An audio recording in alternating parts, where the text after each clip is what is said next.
Barra de Opinión presenta. Hubiera sido otro sexenio, si hubiera sido tu secretaria de Gobernación, ¿por qué no estuviste en Gobernación?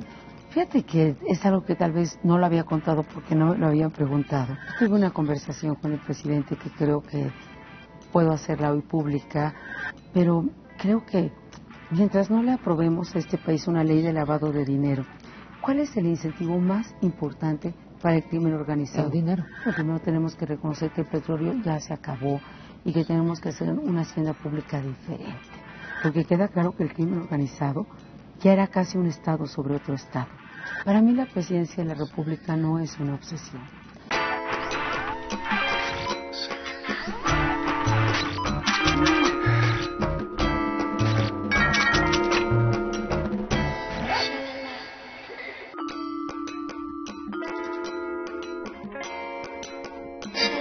Bienvenida, Josefina Vázquez Mota. Estás escribiendo el libro Dios mío, hazme presidente. Sabina, qué gusto saludarte.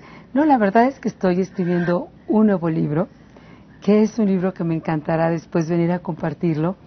Fíjate que he tenido este privilegio, así lo considero, de encontrarme con mujeres, hombres, pues que han colaborado a cambiar la historia de sus países, yo te diría del mundo. ¿Cómo se llama el libro?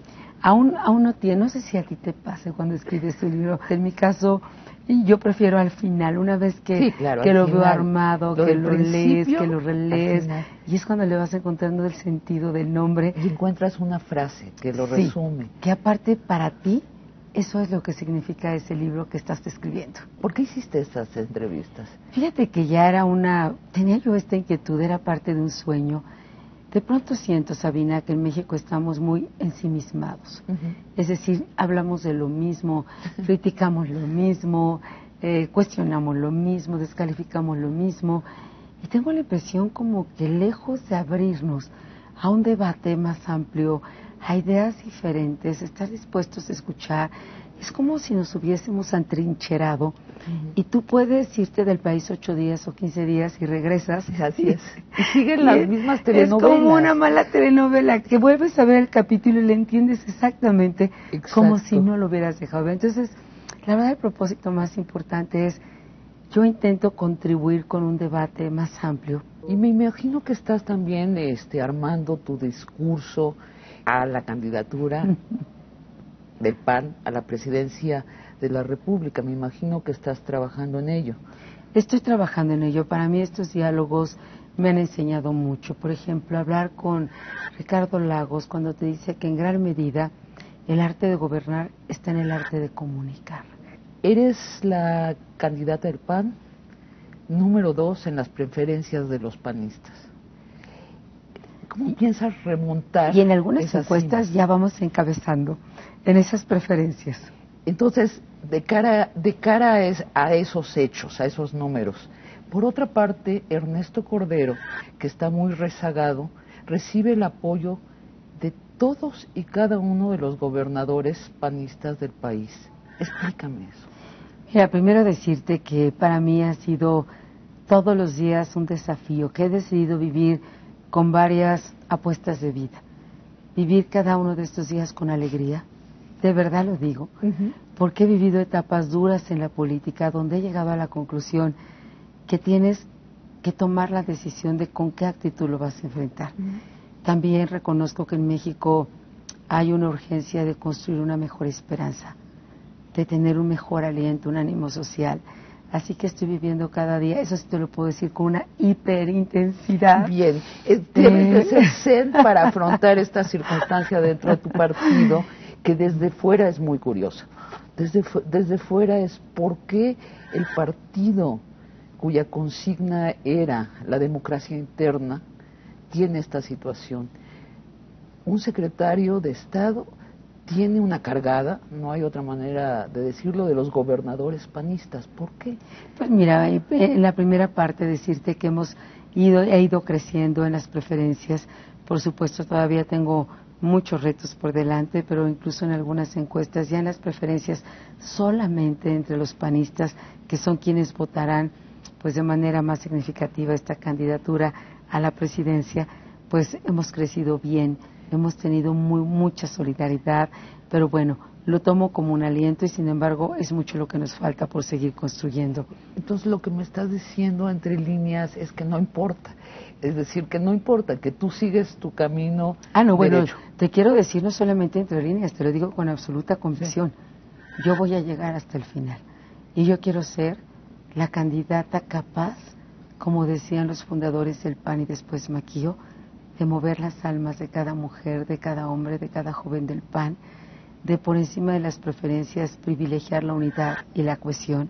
Cada vez que en el PAN nos unimos, ganamos. Bueno, y cada vez que en el PAN alguien da un dedazo, pierde ese. Entonces, yo no sé si Ernesto Cordero debería estar agradecido. Bueno, y por otro lado, sin duda cada quien tiene su estrategia. Hay gobernadores que están acompañando el proyecto del secretario Cordero, hay otros que no están ahí todavía. Pero, en fin, me parece que hoy el panismo ha ido madurando, como ha ido madurando, aunque sea de pronto con grandes dificultades, la democracia. El PAN es un partido que nace de los ciudadanos, que tiene esta historia, que tiene esta construcción. Por eso es tan sorprendente de pronto esta práctica netamente priista dentro del PAN. Pero sigamos adelante. ¿Qué te parece Margarita Zavala como candidata? Tú eres amiga de Margarita. Y le tengo un gran cariño. Si entrara Margarita Zavala a la contienda, ¿cuál sería tu reacción? No, bueno, primero te quiero decir que Margarita Zavala tiene una vida propia, tiene una historia propia. Es decir, es la esposa del presidente de la República, pero es Margarita Zavala. Así es. Y eso me parece muy importante decirlo. Y aparte lo digo con una gran alegría, porque no es fácil en ningún medio, pero en la política menos, ir construyendo una trayectoria de honestidad, de conciliación, donde tienes tus convicciones, pero eres capaz de hablar con todos. Y creo que para ella el papel que ha decidido, el rol que ha decidido jugar, ha prestigiado no solamente el rol de la mujer en la política, bueno, sino la panista con mejor opinión del público abierto. Claro. ¿Y cómo reaccionarías tú si fuera...? No, mira, si viniera Margarita Zavala, yo le diría, oye, ¿cómo en qué te ayudo? Me encantaría, porque mira, creo que tenemos... Para mí la presidencia de la República no es una obsesión. Para mí la presidencia de la República es la consecuencia de haber caminado tantas veces el país y de reconocer y de creer y de querer que si hay un México que es posible, que es mejor y que es distinto. Te lo digo porque así como he tocado y sentido el dolor de la pobreza, de la angustia, de la desesperanza en un desastre natural, por ejemplo, también conozco del talento, de la creatividad, de la iniciativa, de la grandeza, de la solidaridad de los mexicanos. Entonces, para mí lo más importante en el PAN es que exista esta apuesta democrática y de equidad. Y que tú seas capaz, cuando tú tienes una obsesión... Le existe, pero Josefina, la pregunta es si le existe, si resiste el PAN esta presión que sí está siendo ejercida desde la presidencia, si lo resiste. Mira, ya vimos en el 2006 que sí la resistió. Pero mira, los panistas son muy especiales.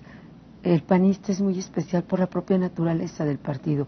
Yo te diría que confío en dos aspectos que me parecen indispensables. Uno, las reglas que se construyan desde el propio partido, en donde, por ejemplo, el padrón de quienes van a votar está al alcance y a la vista de todos, en donde no dejen la menor duda ni la menor suspicacia.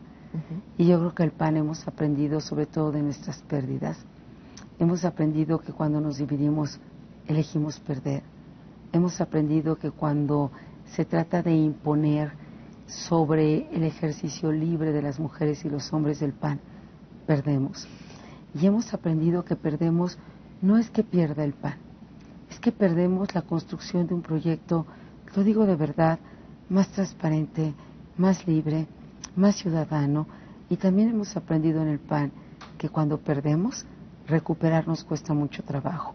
Ahí está Chihuahua, ahí está Nuevo León, aquí tenemos estas historias.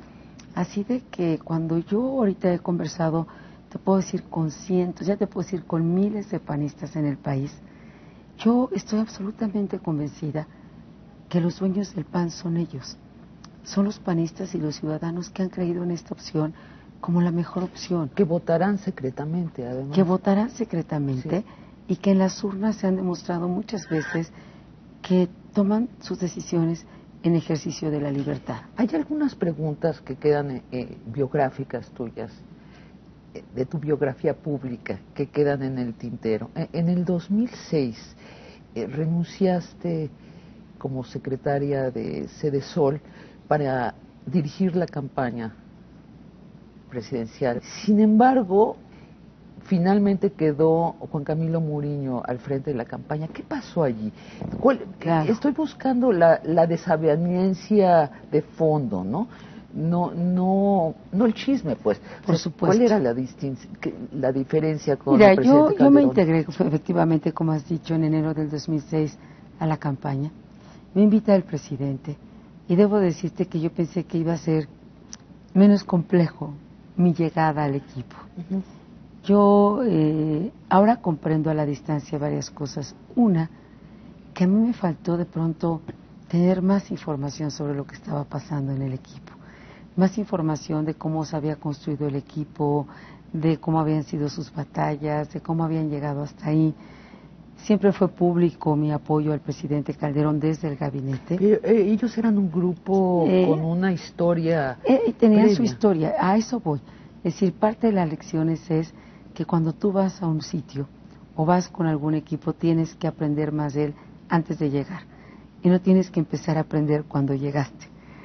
Yo llego a la historia del presidente desde otra trinchera. Ellos son su grupo, algunos de ellos amigos de la juventud, amigos muy cercanos en estudios, es decir, ellos se encuentran en otros caminos y se encuentran y se hacen un equipo muy sólido, muy coincidentes todos en edad, muy jóvenes, con ese ímpetu, con mucha confianza. Yo después observé que era un grupo realmente de amistad del presidente, que habían compartido innumerables momentos, no solo de la política, sino a título personal. Yo conozco al presidente en el año 2000, cuando llegó al Congreso, y la verdad te quiero decir que conmigo no solamente siempre fue extremadamente generoso, sino me dio un gran voto de confianza, me dio la subcoordinación de política económica, trabajé durísimo en el Congreso, a los 3 meses me fui a Sedesol, pero siempre se quedó para mí esta construcción de una amistad, un gran cariño y también de un proyecto político en el que yo creía, sin duda, que él era la opción. Todavía no se pensaba en elección presidencial, pero en el momento más difícil, cuando el presidente decide dejar la secretaría, yo nunca tuve duda en públicamente acompañarlo, decir que él era mi apuesta, la opción, la mejor opción. Todo el mundo esperaba, la comentocracia esperaba que ibas a ser la secretaria de Gobernación. El presidente Calderón se decanta por un secretario de Gobernación conocido por su mano dura. Aquí lo entrevistamos y nos dijo con toda claridad que él tuvo que ver en la decisión del lanzamiento de la guerra. ¿Qué pasó de nuevo allí? Hubiera sido otro sexenio si hubiera sido tu secretaria de Gobernación. ¿Por qué no estuviste en Gobernación? Fíjate que es algo que tal vez no lo había contado porque no me lo habían preguntado. Yo realmente desconozco cómo el presidente fue resolviendo los diferentes nombramientos del gabinete. Sé que le dio toda esta confianza a Juan Camilo para que él valorara perfiles, pero en mi caso, yo tuve una conversación con el presidente que creo que puedo hacerla hoy pública porque creo que es una buena historia. Ya muy cerca de los nombramientos, el presidente me preguntó que en qué secretaría quería acompañarlo. Y me parece un gesto de parte de él que no sé si lo tuvo con alguien más, pero conmigo lo tuvo. Me dijo que si quería volver a Sedesol, que si me interesaba la Secretaría de Gobernación, que en dónde me veía. Yo, después de una campaña que había sido tan ardua en tantos sentidos, y sobre todo la parte más difícil para mí no fue la campaña, fue la transición.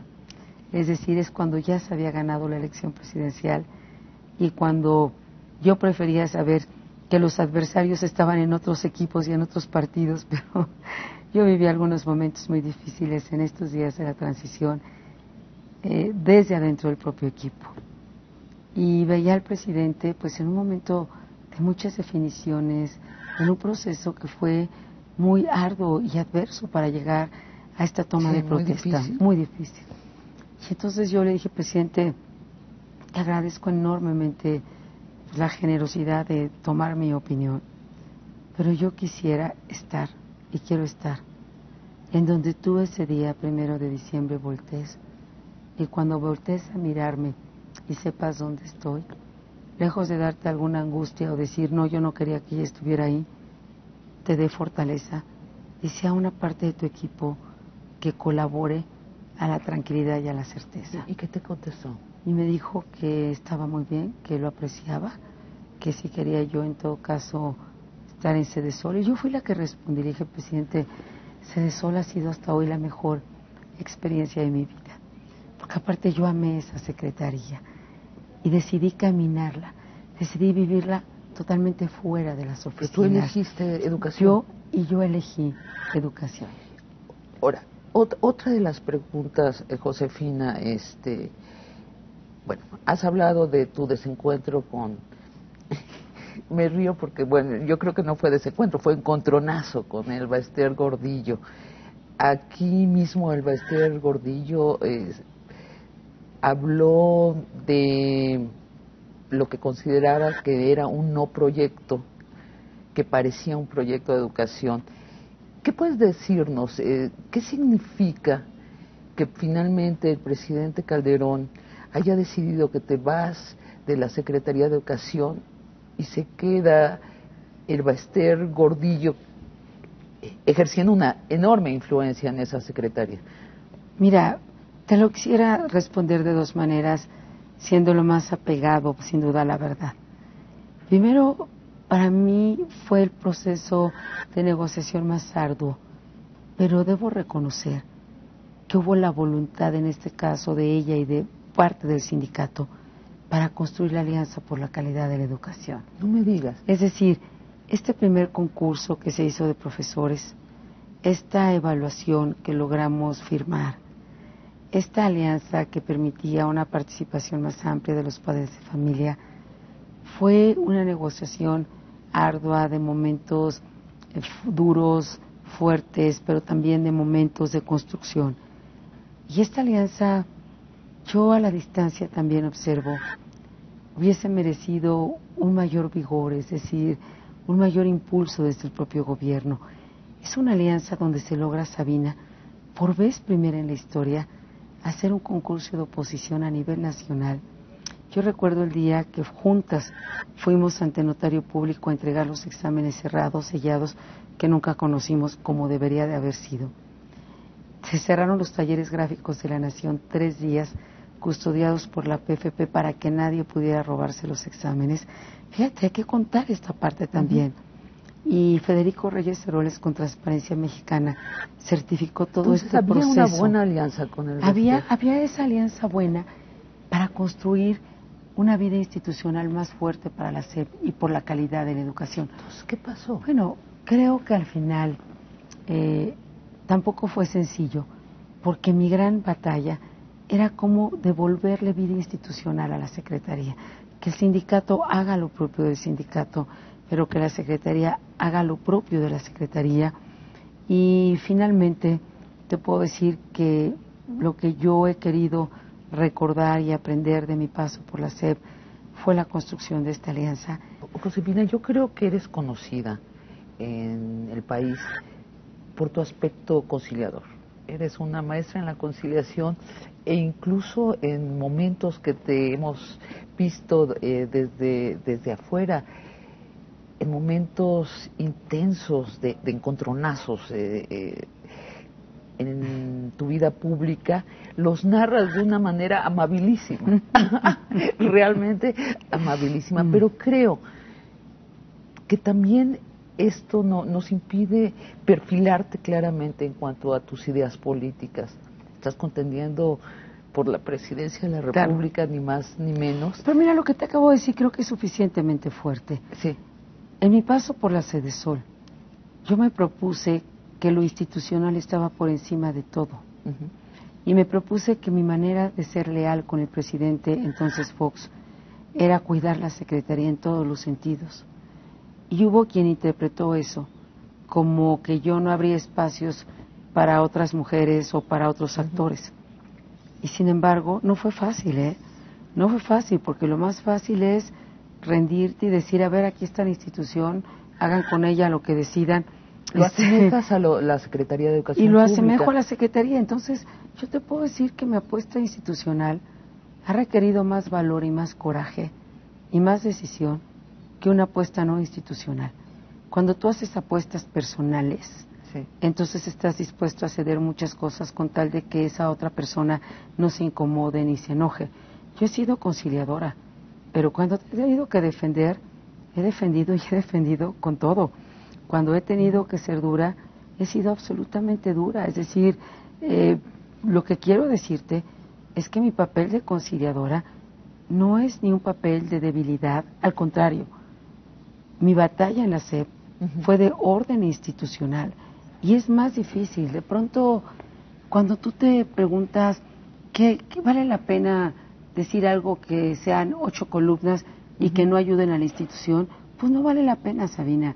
Sí. Y a lo mejor lo que vale la pena es resistir y defender y defender y defender, aunque eso no te dé esas 8 columnas, pero lograr lo importante. ¿Cuál fue realmente el encontronazo? Porque, ¿sabes? Mira, se traduce, mucha gente fue esta diferencia de visiones. Sí. El hecho de un sindicato que sin duda es muy poderoso por sí mismo, pero que había momentos en que era muy difícil distinguir lo que le tocaba al sindicato y lo que tenía que hacer la Secretaría. Y para mí la tarea más importante fue deslindar qué era lo propio de la Secretaría y qué era lo propio del sindicato. Y en este momento es donde se da el encontronazo. Y en este momento me parece que se da una situación, no un encontronazo, hubo momentos muy difíciles de gran tensión, hubo otros momentos de construcción histórica. Sí. Lo que te quiero decir es que no fue el camino más corto y fue un camino de pronto muy solitario, porque no siempre estuve tan acompañada como hubiese deseado por actores claves en el gobierno, y de pronto como el presidente eso tuvo que ser una batalla a ratos muy dura. Yo salí de la Secretaría de Educación Pública, es la decisión tal vez más dura políticamente hablando que he enfrentado, porque yo no encontraba razones de suficiente peso. Es decir, la Secretaría iba avanzando en muchas de sus decisiones. Yo reconocía que no era fácil la agenda en educación básica, pero iba avanzando y habíamos logrado la alianza por la calidad, que insisto, tengo que reconocer esa parte del sindicato, porque no fue solamente producto de la voluntad o la iniciativa de la Secretaría o de la secretaria. Y entonces fue como de pronto, después de tanta dificultad, después de tantos momentos de encuentros, desencuentros, de tensiones, de negociaciones, de soledades, haber logrado una plataforma de despegue, de mayor posibilidad, y entonces irte. E irte por una razón que para el presidente sin duda pues era muy válida en ese momento. Yo siempre tenía ese sentimiento de que, aun siendo muy importante ir al Congreso, no encontraba las razones de peso de por qué tenía que irme en ese momento. Sentía que no alcanzaban las razones que se me daban. Otro de los temas importantes de los últimos 10 años, muchos esperamos que con la llegada de la democracia se impusiera en el país por primera vez la ley. Por primera vez en la historia del país, que fuera un país de leyes. El presidente Fox optó por mantener la estabilidad económica, la tranquilidad social y no hacer este cambio drástico. ¿Cuál es tu actitud frente a esto? Yo creo que ese me parece un juicio, lo digo de verdad, poco justo en el caso del presidente Fox. Porque te lo voy a decir por qué. Por ejemplo, y voy a hablar de algo que sí hicimos, que es de donde yo puedo tener evidencia. Por ejemplo, en la Secretaría de Desarrollo Social nunca se había tenido un padrón único de beneficiarios que era un tema de apuesta legal y de transparencia. Nunca se había tenido un consejo de medición de la pobreza. Se hablaba de los pobres que tienen rostro, por supuesto, y son seres humanos y merecen dignidad, pero no tenías un centro de datos duros que te fuera evaluando, que te fuera calificando. Lo hicimos. Por ejemplo, ahí quitamos un programa de la tortilla, que eran los tortibonos, que ya había llegado a espacios de corrupción y donde la gran mayoría de ese dinero se iba más bien para alimento de animales y ya no estaba siendo para ayudar a las familias más pobres. Josefina, permíteme interrumpirte, pero seguimos viviendo en un país donde el 98% de los crímenes no son castigados. No quiero decir con eso que no haya impunidad. Es más, Sí. yo ahora que he recorrido el país, cuando me preguntan qué haría de llegar a tener esta posición, yo siempre hablo por lo menos de 3 prioridades, y una de ellas es la justicia, porque algo que ha lacerado, que ha construido desesperanza, es la impunidad. Es tu primera prioridad. Es la impunidad. Está entre mis primeras prioridades junto con la educación. ¿Cómo pero construirías esta Pero a ver, justicia? regresando solamente rápidamente al tema del presidente Fox, en la Secretaría de Desarrollo Social, por vez primera, se apegó la Secretaría al cumplimiento de una ley o de una serie de leyes que no se había dado anteriormente, o no por lo menos con esa claridad. Por eso quiero decir que creo que tal vez un juicio generalizado esté dejando de lado espacios de la administración pública donde que sí hicieron, se como caminó fue el hacia caso de Julio Frena en salud, que creo que sin duda lo podríamos reconocer por mencionar algunos.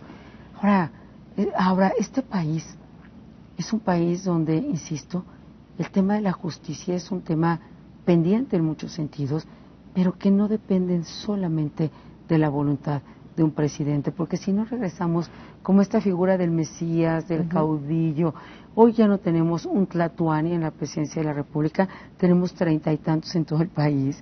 Y te quiero decir que tenemos que replantear de fondo el sistema federalista mexicano, es decir, la gran mayoría de los recursos hoy se van a los estados, a los municipios, y sin embargo no siempre encuentras ni la corresponsabilidad, ni los contrapesos en las entidades federativas, ni la rendición de cuentas. Entonces, ¿crees que es difícil desde la presidencia, solo con la decisión del presidente, hacerlo?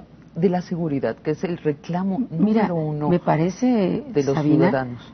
Que el presidente ha dado muestras sobradas de estar al frente, de enfrentar el desafío, pero creo que mientras no le aprobemos a este país una ley de lavado de dinero, ¿cuál es el incentivo más importante para el crimen organizado? El dinero. Las ganancias, el dinero. Si tú no tocas el dinero del crimen organizado, yo no desestimo que vayan los capos, como está sucediendo a prisión, que los mandes a extradición, que les quites pedazos de territorio, pero el crimen secuestra para tener dinero, extorsiona para tener dinero, trata de hacer sicarios a los migrantes para tener dinero. Mientras tú no trastoques y lastimes el bolsillo de los delincuentes, ellos tendrán un espacio de impunidad que lastima y que agravia. Bueno, tienes que tocar esto. Pero es verdad, pero no es también, no es una panacea esta ley. Hay muchas cosas pero no quiero hacer, decir ¿no? que es lo único. Simplemente estoy tratando de poner sobre la mesa lo que se ha dejado de hacer, que se tiene que hacer. Junto con eso tienes que replantear el sistema federalista, fortalecer las instituciones, las policías y los ministerios públicos. Y te quiero decir que en esta decisión de las policías y los ministerios públicos no solamente dependen de quien llegue a gobernar este país, dependerá de una serie de leyes y decisiones que tenemos que tomar y también de la corresponsabilidad de los gobiernos locales. ¿Qué te quiero decir? Ni hay soluciones simples, ni una sola decisión alcanza para resolverlo todo. Necesitamos también un país como Estados Unidos que no se ha comprometido, que empiece a comprometerse y que ahí está la venta de armas y que ahí están sus campañas de fracaso en materia de consumo de droga y que pues se ha hecho como para atrás en toda esta decisión. El crimen organizado no es exclusivo de México, es un tema a nivel mundial y aparte Estados Unidos debiese tener una mucho mayor corresponsabilidad. Sobre la guerra frontal contra los capos, ¿tú proseguirías esa estrategia? Mira, yo no tengo ninguna duda. De lo que estoy absolutamente segura es que no negociaría con ellos, ni claudicaría frente a ellos, porque queda claro que el crimen organizado ya era casi un estado sobre otro estado. Y queda claro que en los territorios donde han logrado sentar sus raíces y casi apropiarse de ellos, los ciudadanos no solamente han perdido todos sus márgenes o casi todos sus márgenes de libertad, sino la autoridad ya no es la autoridad que estás eligiendo en las urnas. Si a nivel municipio no fortalecemos y le damos una dinámica distinta a los cuerpos policíacos, tenemos 2.200 cuerpos policíacos distintos. Tenemos policías que no es que quieran estar en el crimen organizado, es que no les dejan alternativa. Tenemos otros valientes que mueren ahí. Es decir, yo replantearía de fondo el sistema federalista y también trabajaría mucho en la no criminalización, por ejemplo, de los adictos, que son la apuesta potencial más importante, por ejemplo, del narcotráfico. Pero, Sabina, no son pocos los extorsionados, no son pocos los secuestrados, no son pocos los robos, no son pocos las amenazas. ¿Qué te quiero decir con esto? Creo que tampoco podemos verlo solamente como por partes. Yo platicaba recientemente con el expresidente Uribe de Colombia y decía algo que puede sonar muy terrible, pero es la voz del expresidente que han vivido una situación con sus diferencias, pero también muy difícil. Decía, si no se hubiese enfrentado al crimen organizado en momentos como este, Josefina, no hubieran sido 30 o 40 mil, hubieran sido 200,000 o más. Es decir, porque se habían apoderado ya de territorios completos. Y si no aceptas la extorsión, lo que sigue es la muerte. Entonces, en cuanto a la militarización, ¿tú la proseguirías? Mira, Sabina, los que más han pedido la presencia de las Fuerzas Armadas son los propios gobernadores y alcaldes, porque localmente no tienen instituciones fuertes. Es decir, por eso tenemos que ver esto con una visión más profunda. Josefina, pero ¿no te parece también que tenemos una visión demasiado total para un territorio tan amplio como es la República? Que hay lugares como Campeche donde dicen no se vayan los del ejército. Claro. Pero en Monterrey no, la mayoría de la gente dice, desde que vino el ejército, esto se ha complicado horriblemente. Y sin embargo tienes otro sector muy amplio, pero empezando por los propios gobernadores. Cuando tú hablas con los gobernadores en corto, y es algo que te pueden confirmar muchas autoridades, y más de un gobernador que sea suficientemente honesto, lo que te piden es que vayan más Fuerzas Armadas. Es decir, eso es lo que te piden ellos. Y en muchos lugares la gente... Yo acabo de estar recorriendo, te digo, muchos lugares del país te dicen que no se vayan, es decir, no ha sido fácil, pero si se van nos sentimos absolutamente desprotegidos. Entonces, Sabina, ¿qué sería lo ideal? Que el ejército estuviera en sus cuarteles, que las policías locales fuesen suficientemente fuertes y capaces de enfrentar. ¿Qué sería lo ideal? Que tuvieras los ministerios públicos que debes de tener y que protejan al ciudadano. Sí, yo quiero que eso suceda, pero para que eso llegue a suceder, Sabina, tenemos que tomar definiciones que no son fáciles en la vida del país, que quitan privilegios y prebendas. Ha de ser, hoy, algunos gobernadores, algunos estados, tienen más poder del que jamás se imaginaron.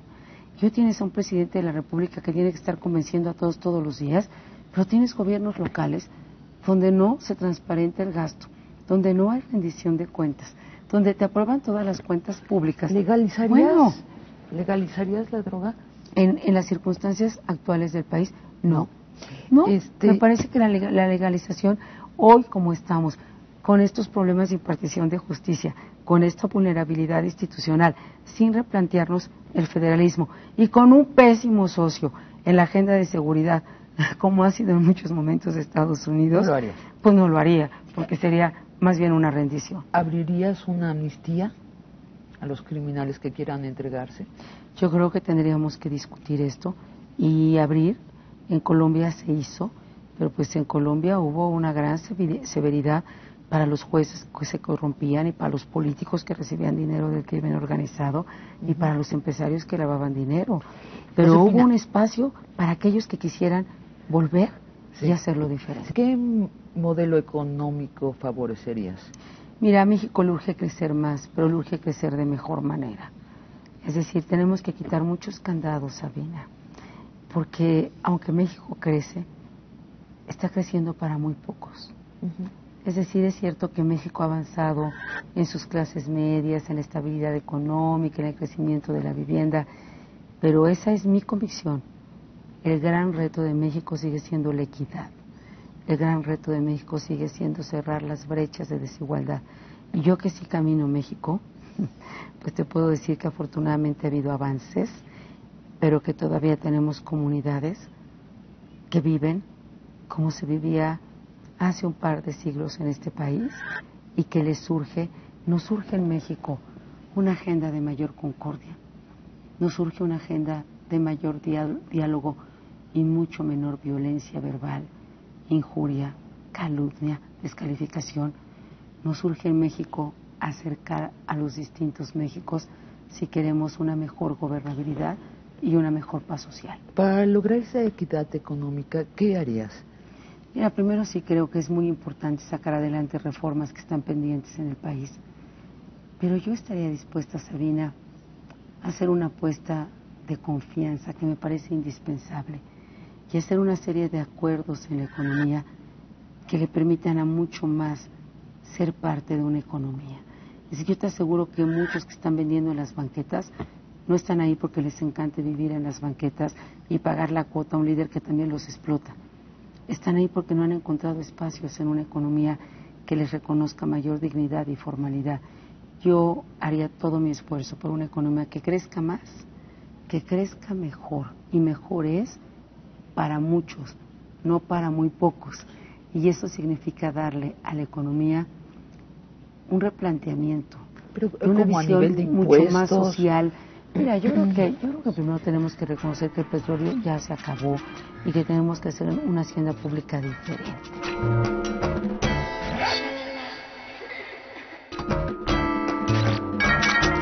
Primero tenemos que reconocer que el petróleo ya se acabó y que tenemos que hacer una hacienda pública diferente. Y me parece que tenemos que tener el valor de abrir candados que están cerrados todavía y que venimos arrastrando del pasado, y eso tampoco es fácil, pero habría que hacerlo.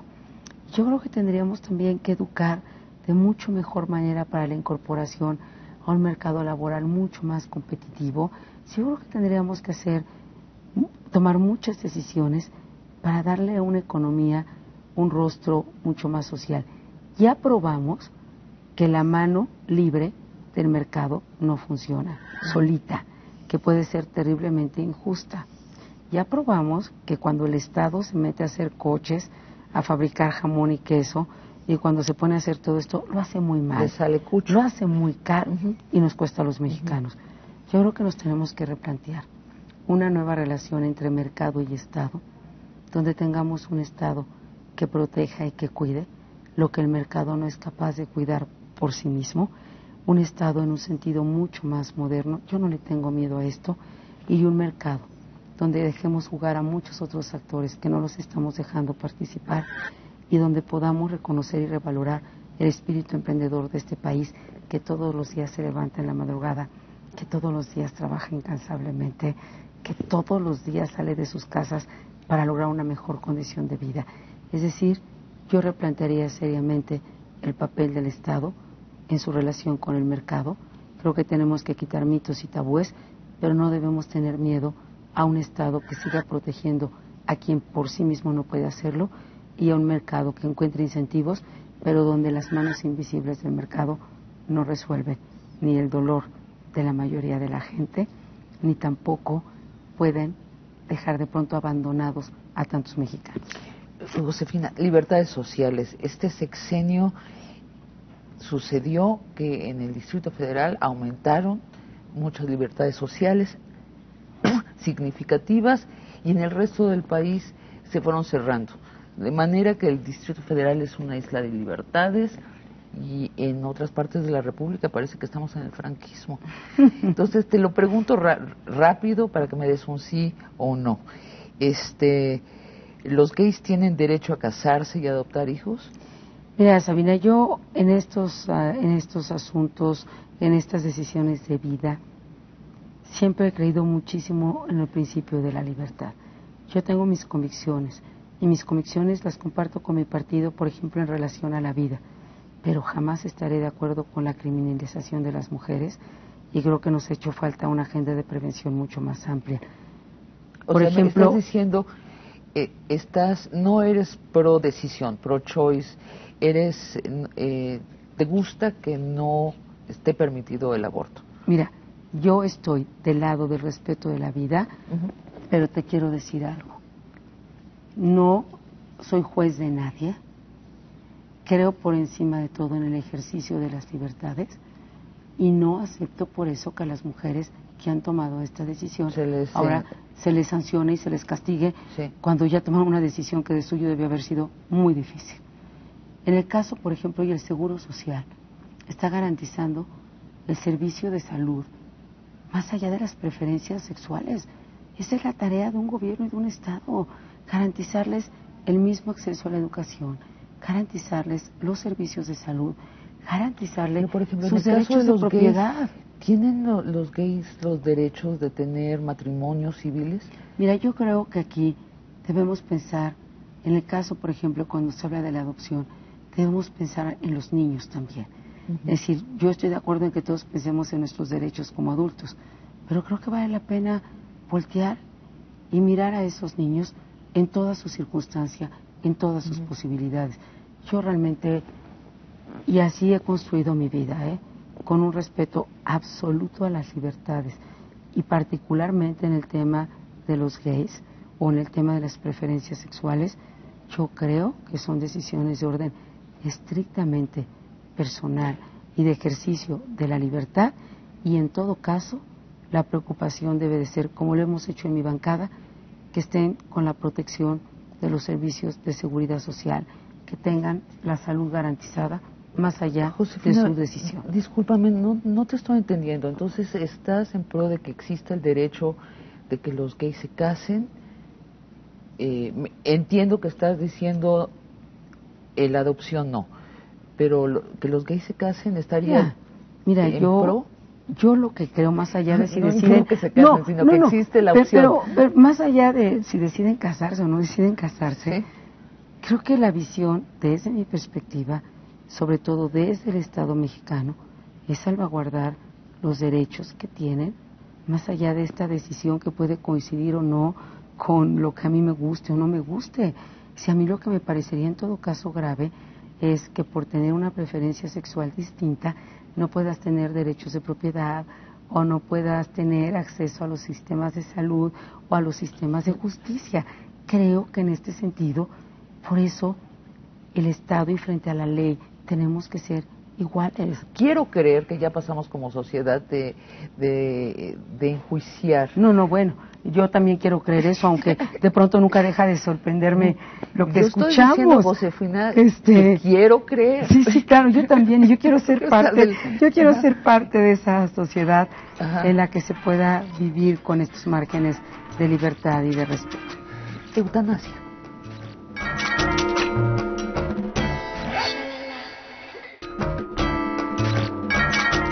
Eutanasia. Mira, yo creo que merece un gran debate la eutanasia. Primero, y regresando al origen de esta conversación, creo profundamente en el valor de la vida. Y por lo tanto, por eso me he opuesto, por ejemplo, a la pena de muerte. Y más en un sistema con tanta impunidad como el nuestro, pues más de uno de nosotros ya estaría justiciado y muerto y juzgado de antemano. Pero hay un principio básico que tiene que ver con la vida. La eutanasia sí me parece que merece un debate muy amplio y muy respetuoso. ¿Por qué? Porque yo he podido acompañar a algunas personas que he amado mucho en procesos de muerte profundamente dolorosos, en procesos de muerte donde ya no había vida, donde ya no existe la vida, donde ya ese ser humano ha dejado de ser humano, es decir, nunca pierde su dignidad, nunca pierde su alma, nunca pierde su espíritu, pero ya no puede tomar una decisión, ya no puede resolver nada más sobre su vida. De entrada te diría que regreso al aspecto básico de la defensa de la vida, sobre la cual nadie puede tomar decisiones, pero en el tema, por ejemplo, del dolor, y de una vida donde ya no hay vida en sí. No hay conciencia. Ya no hay conciencia. Entonces estarías en pro de una ley de eutanasia. Yo creo que yo estaría en pro, Sabina, de un debate responsable. De un debate. Amplio, de escucharnos con todo respeto y de considerar sobre todo a quienes están en esa circunstancia. Porque es como cuando hablas de la pobreza. No le vas a preguntar a los pobres, te pones a debatir con los pobretólogos. No, pues sí, nada más que ellos viven muy bien.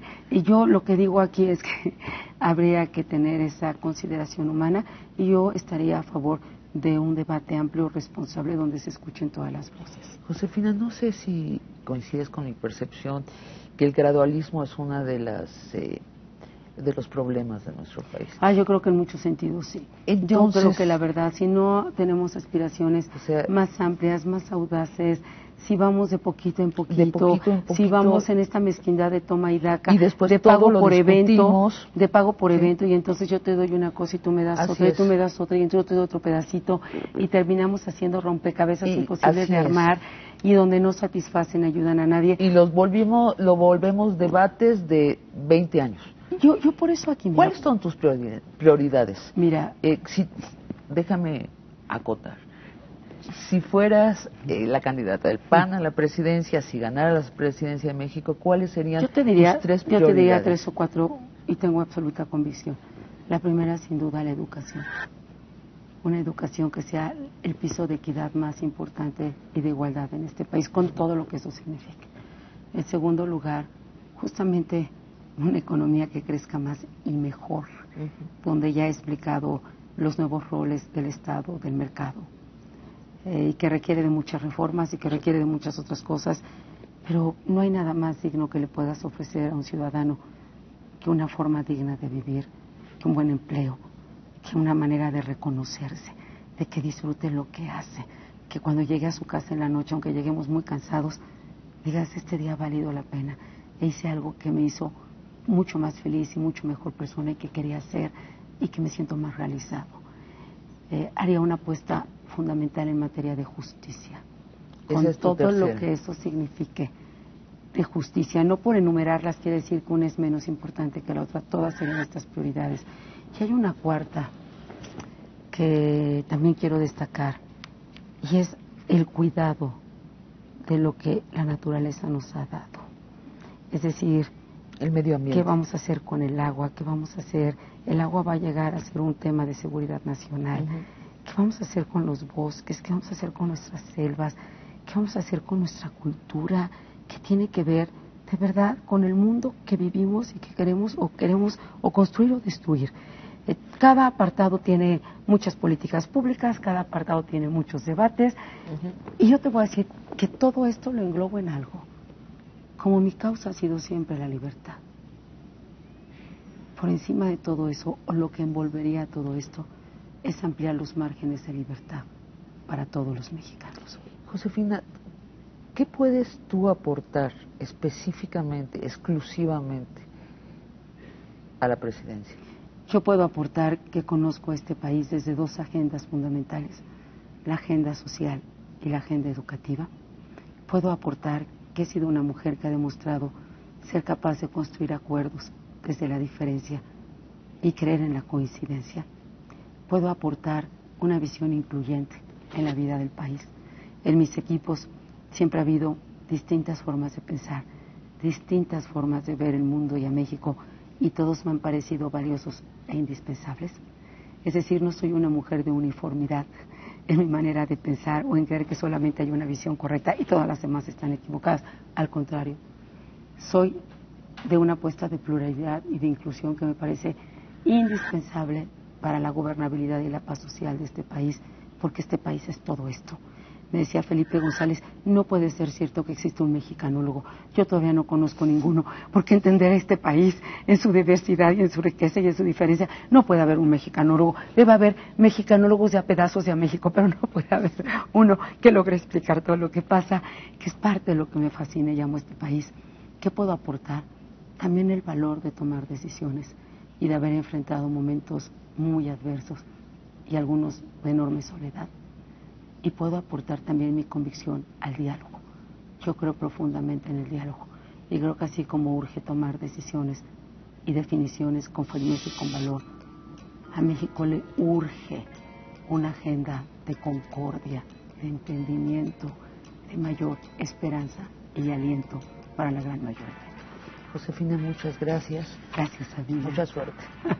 Me encantó, te agradezco mucho. Hasta pronto. Barra de Opinión presentó.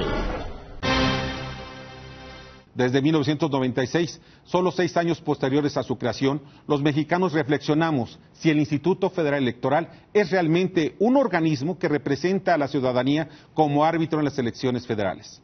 Hace 20 años que los partidos políticos, dignos representantes de la sociedad mexicana, tienen el control total de ese organismo. 10 consejeros electorales, 3 por ellos por asignar, representan fundamentalmente los intereses de los partidos y hacen un caprichoso uso de recursos superiores a los 10.500 millones de pesos anuales, incluso en años en que no ocurren elecciones federales. México tiene una de las democracias más caras del mundo, uno de los votos más caros del planeta. Por ello reflexionamos, ¿quiénes están preocupados por la selección de los 3 consejeros vacantes? ¿Los partidos políticos, los diputados o la sociedad en general?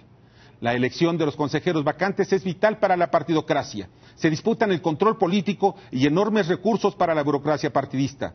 Todo para que el ciudadano sea rey por un día cada 3 años, el día de las elecciones.